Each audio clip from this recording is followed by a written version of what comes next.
What is up, bros, bears, moms, mommies, and everything in between? As always, this is Patrick, full primal power, your mom's favorite powerlifter. Welcome back to another episode of I'm Your Daddy Now, where I make big weights look like little boy weights because, oh, that's my breakfast in my beard, because I'm strong as heck, boys.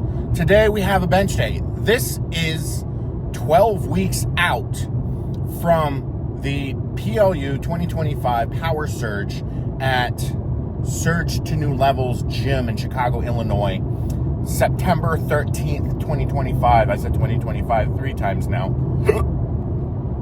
It is our first bench day. It is our first day of peak. And I'm excited. I got the butterflies, the pre-meet butterflies, and they're going to last and get a little bit stronger and stronger as we go into peak mode. But what do we have on the program today? So I wrote out the program. I was talking with my buddy Shane because I have him basically method check a lot of my stuff. I sent him the program that I was going to do. Well, even before that, I was like, I have no idea what to do. And he was like, well, you were primed and ready for a wicked big day at the American Pro 3. So why not just do that? And I was like, okay. So I started going through all my social media, and I was like, oh yeah, I forgot. 8 weeks out, I did a social media hiatus. So I had to nix that idea, and I went back through, and I went through some of my client peaks, and I was like, okay, here's what I'm gonna do. There's a couple different ways of peaking yourself. The way that my old coach described me was it takes a while for me to heat up, almost like an 18-wheeler. But once I'm at top speed, there's nothing that's going to stop me. And he compared me against Justin Zottel because we both had the same coach at the time. Neither of us are using him anymore. But Justin was like a funny car where he can get up to top speeds real fast, but making sure he doesn't blow himself to pieces is a completely different matter. So the peak that I used to do back when I was with Greg Panora, for Ghost Clash 1, American Pro 1, and all the meets before that, with the exception of like my first two meets, was really simple. It was the old school method, and since the methods have changed, but the old school method works for a very long time. You can get away with it for a very long time. It just gets to the point where so basically, week by week, I'm going to say week by week, you go 90%, you start off 80% 3x1, 90% 2x1, 100% plus or minus 5 pounds for 1x1. And then the weeks proceeding were 90% 1x1, 80% 1x1, 70% 1x1, 50% 3x1. And that just gets you into the zone of super compensation.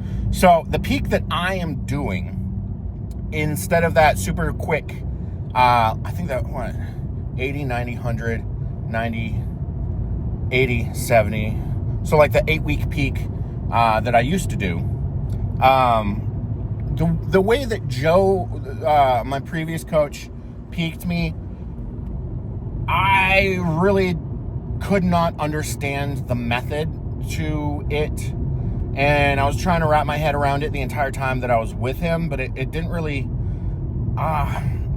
so it was almost like, it wasn't quite a deload every other week. It was going heavy every other week with a difference in momentum every other week, where it would be heavy one week and then it would be speed work the next week.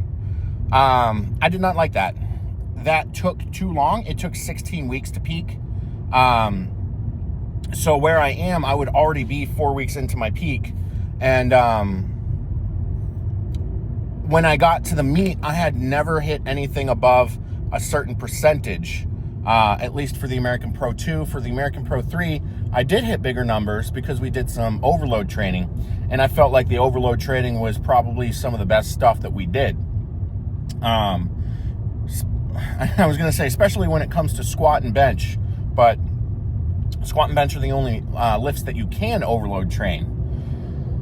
Deadlifts, you can't really overload training deadlifts, because the way that you overload deadlifts is reverse bands, but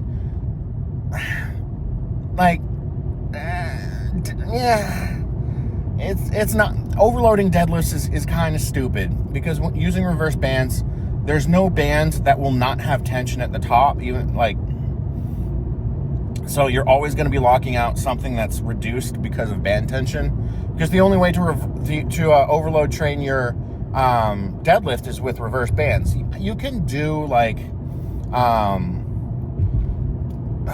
block pulls or rack pulls, but those are different movements, which is why I don't like doing them, because they're a different movement, different starting position. It just, for me personally, it doesn't make sense, and for a lot of people it doesn't make sense, because all it is inflating your ego. It's almost like doing curls to make your bench bigger. Yeah, it's going to help a little bit, but it's not going to be. You might as well do deadlifts if you're going to be doing deadlifts, not block pulls. You might as well be benching to get better at benching instead of doing curls, unless you're doing curls as an accessory. So block pulls, a lot of people put that and structure that as their main movement for the day, but block pulls, no, it's not a main movement. Deficits, I didn't do deficits for a while, but once I threw them back in, my deadlift skyrocketed. I was doing block pulls the whole time. For 7 years, I was doing block pulls intermittently, but it wasn't until I reintroduced deficit deadlifts, even though it's a different movement. It wasn't until I reintroduced deficit deadlifts that my deadlift started to skyrocket. So using deadlifts as an accessory, or not deadlifts, deficit deadlifts is probably a better accessory movement for super heavyweights like me, because the limiting factor when it comes to doing deadlifts as a super heavyweight, anyone with any sort of mobility issues, I guess, a little bit too much junk in their trunk, deficit deadlifts is going to really help you out, because it's going to teach you to get into position a little bit better. It's like making things worse, so that when you do things the correct way, not a deficit, then you'll be doing better. But we're not deadlifting today, we are benching. And I've got my program right next to me, but I'm not going to look at that, because no.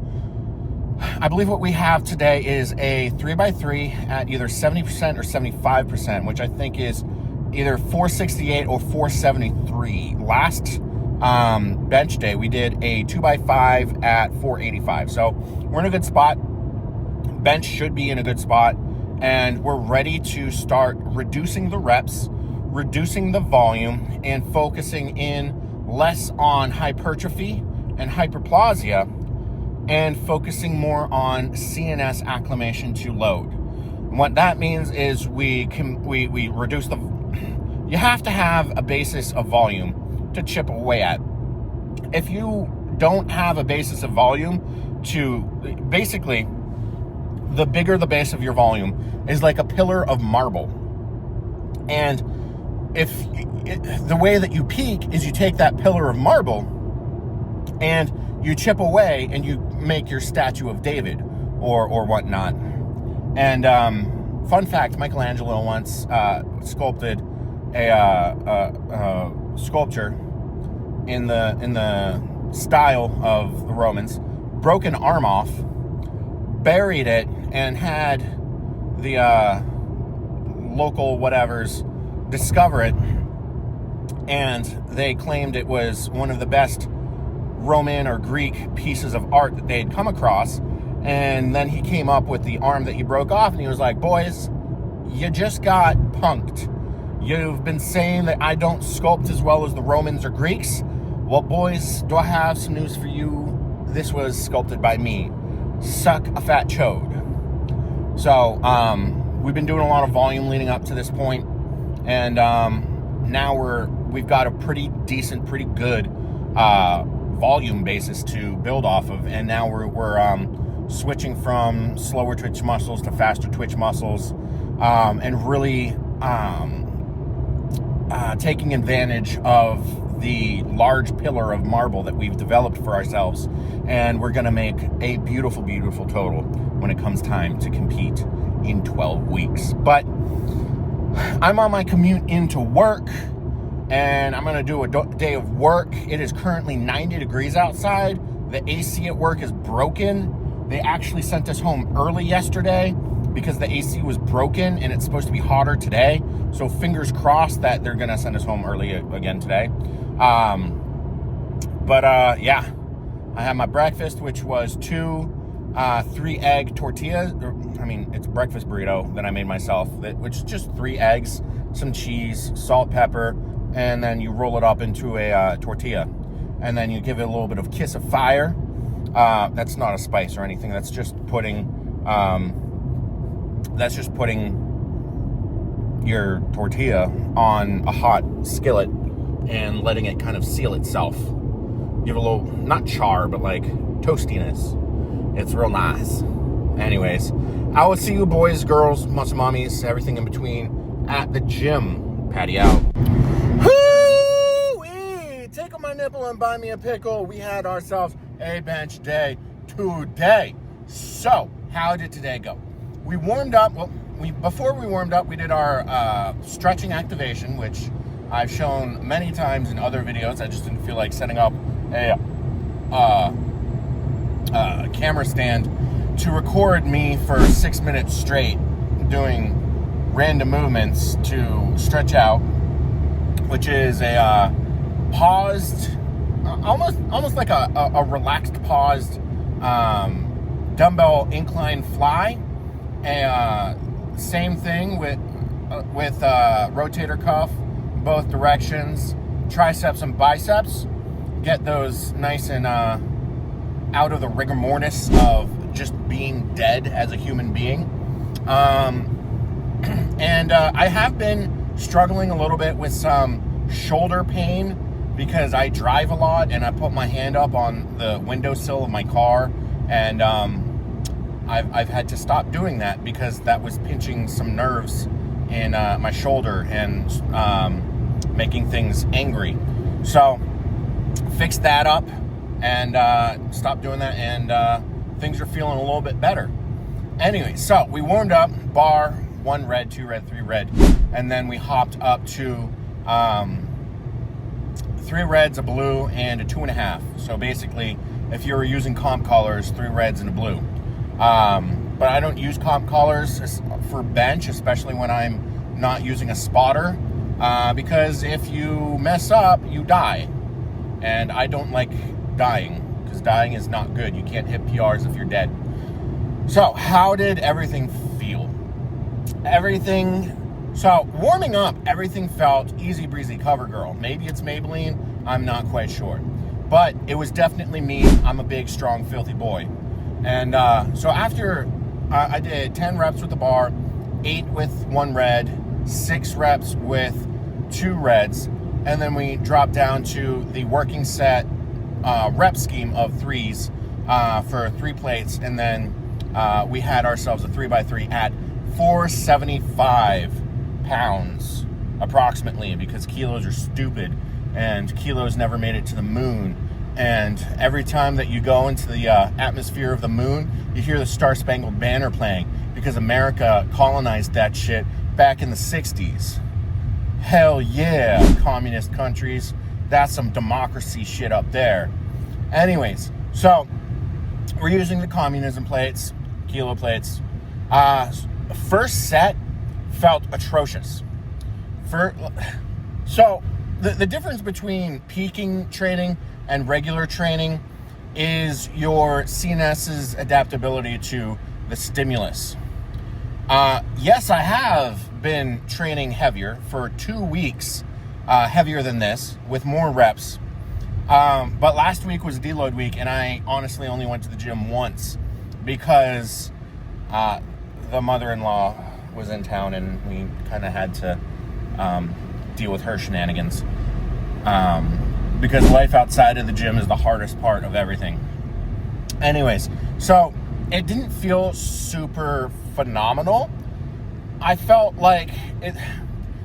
So I know that the first week of peak, it really smacks you in the face, even though that I usually hit heavier weights than I currently am in regular training. But yeah, so the first set didn't feel good. Second set, I felt like my left hand over unracked. So like, I felt like, you know, when you get a handoff and the person giving you a handoff brings the bar out too far and you have to pull it back the moment that they get the fuck out of there? That's what it felt like, except I didn't have a handoff, so it was my own stupidity. Because I was a little nervous about my shoulder. Last week my shoulder was feeling atrocious, but it's feeling a lot better now. But my left shoulder is the, not injured shoulder, but just angry shoulder. And that hand was the one that kind of felt like it went a little too far, and that wasn't good. But at this point in peak, I'm not thinking with my brain. When you're working on form, when you're working on your off-season cues and everything, you can really drill in your cues and stuff. But once you start to peak, do not change a single fucking thing. Otherwise, you'll be shit out of luck, because every time you change something, your strength dips a little bit to compensate for the changes. So if your form is consistent, then you're good. And the best way to do that is to rely on muscle memory. And it really shows up above 95%. So when you're 90% and above, it's really the point where your body goes, we're gonna die. Might as well just tap into whatever the instincts that are present should do. And those instincts generally are going to be the muscle memory that you've been working on. So if you squat high in training, you're going to squat high on the platform. If you suck with your bench cues, you're going to suck with your bench cues on the platform. And there's no changing that, because your body relies and taps into your muscle memory so much. So the second set, and then the third set, it was fine. So it was almost like I was still warming up by the final set, and I was chowing down on some Nerds clusters, and I'd left them in my car, and it's been like 90 plus degrees for the past 4 or 5 days, so they were nice and chewy, not melted together somehow, which is a little concerning, because they've been in my car, which gets up to 153 degrees when I'm not in it, and I'm parked in the sunlight, which I don't park in the sunlight too often, so I guess that's a moot point. But felt good. And then we hopped into the new area, the expanded area of Oasis. They just doubled their space, so now there's a powerlifting section and a bodybuilding section, which is really nice. It's really nice. So we popped in and we did incline dumbbell skull crushers, and I got to choke up on the incline bench to make sure that the dumbbells don't hit the bench, and really using my modified skull crusher technique, which I think you all should use, where you kind of bring it down to your shoulders and then roll it back. Don't lay the dumbbells on your shoulders, because then you'll be just a dummy and you won't be getting any stimulus. You want to, like, almost like, have you done straight lines on drywall before, or any sort of like woodwork, where you basically use your pinky to set your, almost like a ruler, and you basically relax your hand, and then you follow your pinky like along the edge of whatever piece of work you're working on to make a straight line, because you're using your pinky as a ruler instead of trying to freehand a straight line. It's kind of like that, where you're not resting the dumbbells on your shoulders, you're guiding it in a more less painful area. And my favorite supersets have always been triceps and biceps, because it's like getting a hug, because I didn't get hugged enough as a kid. And it really shows, because I'm in the sport of powerlifting now. And everyone who's in the sport of powerlifting hasn't been hugged enough as a child. That's why we're in this sport, because we need the gratification of getting our muscles to hug ourselves, because no one else will. Anyways, and then we moved on to, in the past couple of weeks, not past couple of weeks, but in the past blocks, I've been doing dumbbell front and side raises to really hit the front and rear delts. And now the gym has machines for that. So I can focus more on actually getting the muscle stimulus that I'm looking for, as opposed to trying to tweak and finagle my specific form for the specific movement, for the specific stimulus. You can basically turn the brain off. That's why bodybuilders love machine work, because you can specifically target a muscle group. You're not limited by the strength of that of your stabilizers. Dumbbell work is a lot of stabilization, so you're able to get a more efficient pump in the specific area that you're looking for. And I like that. So I did side raises machine, which the gym's had that for a while, but it was just in a very inconvenient place, but now it's not. And then the reverse fly, that was a good stimulus. I had to increase the weight on that from the video because it was a little too easy. I basically take whatever is on the whatchamacallit machine, and then I do a set of 12 to basically RPE check, because all your accessories should be between RPE 7 and RPE 9. You should never max out your accessories because that's stupid, and you're going to be hitting your CNS, and the recovery of fatigue from a set to failure at failure is way exponentially larger than 1 or 2 reps away from failure. And if you get 1 or 2 reps away from failure, you're going to be way better, way more recovered. You're going to be able to work yourself a little bit more. And studies have shown that there's little to no difference between hitting failure versus 1 to 2, I think it was 3 reps from failure. So, science, boys. Brain, what's my brain doing? And then Sophie showed up and she started warming up for squats, and I finished off the day with some back work. Notice how I didn't do any ab work, because abs are the most important stabilizer of the system. We are no longer in building. We're no longer in the building phase of things. We've got our marble structure all set up, and we are ready to hit some big PRs. So we don't want to over fatigue. We don't want to overwork our core. We want our core to be recovered for all the different days. So I'm gonna blast it after squats, but I don't want to limit my ability to express strength because I worked my core, because I worked my forearms. Oh, excuse me. Because I overworked my accessory. Whoa. My body is just rejecting all the air coming into my body. Woo! Okay, there we go. I was choking on air. You'd think after 28 years of breathing, I'd know how to do it professionally, but I don't. Breathing's an overrated skill. If I had a skill tree, the bottom layer, walking, lifting, and breathing, breathing would be the one that doesn't get developed, boys? No. I had a breakfast sandwich, and digestion is a thing that happens only occasionally when you have IBS. But we finished off with some rows. We got a new row machine at the gym, and it's got this like pedal that brings the handles forward so you can get a nicer, deeper stretch.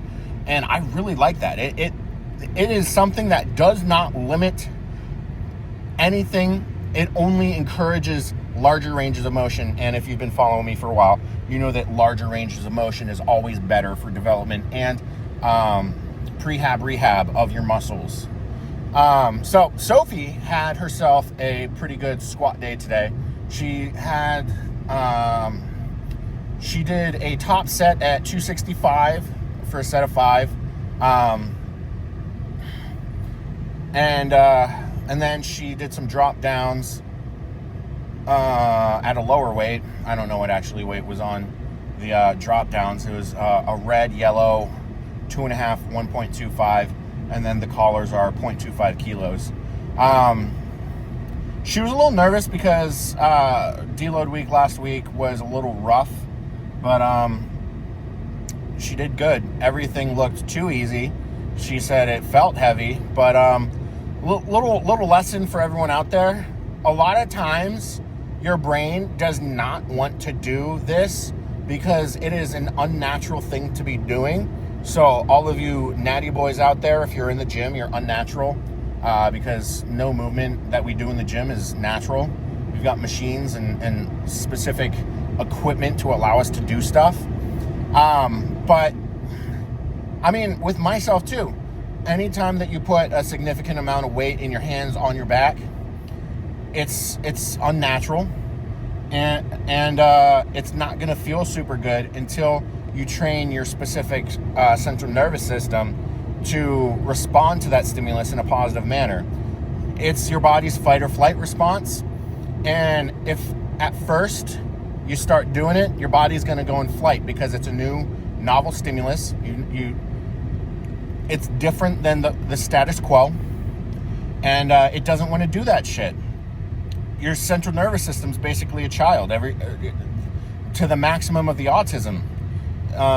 What gear are they on? They're on the spectrum. That's their superpower. But they don't want to do new things. If they're in a routine of building, and you start a peak, or you deload, and then you basically your body goes, why are you doing this to me? I don't want to do this, and it rejects any sort of stimulus that you throw at it. So yeah, anytime that you go from lighter to heavier, your body's not going to do well. And then she finished off with some pendulum squats. So my gym, it has a leg press, and leg press is the best piece of equipment for stretching.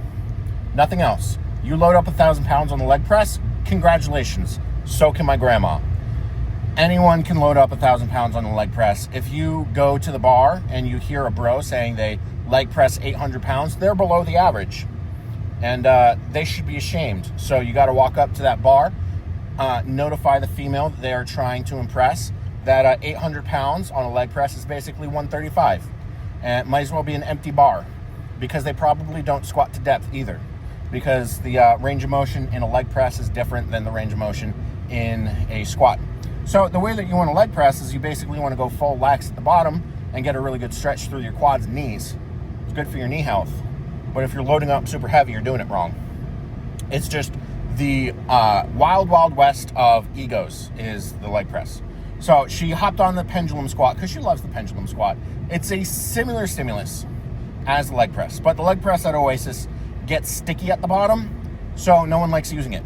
So the pendulum squat, I'm going to start using the pendulum squat for my own stuff to really work on my depth, my range of motion, and all the goodies that go along with being one of the strongest badasses on the world. And it's a really good stimulus for that. So you'll probably see me doing that on squat day. Maybe as a warm-up, maybe as a cool-down, probably more as a cool-down, mechanically similar movement. And just like I was saying before, bodybuilding machines really target your quads, really target your knees. Machines are good for... Dumbbells are like shotguns, while machines are like snipers. And that's how you grow. That's the rules of thumb for the gym. And then she finished off with some back work. I didn't record everything that she did, but I had a good day at the gym. She had a good day at the gym, and life was good yesterday. She also went to Jersey Mike's, only ate half a sandwich, and then gave the other half to me. And as I bit into the sandwich, I also bit into my entire mustache. And that was not fun. But anyways, I hope you guys liked the video. Stay tuned as I prep for the next meet, which is the PLU Power Surge in Chicago, Illinois, in the middle of September 13th. Oh, good grief. I'm going to be flying out on September 11th. Ugh. I mean, I guess that's probably the safest day to travel. You know, lightning doesn't strike twice. Maybe. Anyways, like, comment, subscribe, share with your mother. She probably misses me. Because this is your mom's favorite powerlifter. Patty is out.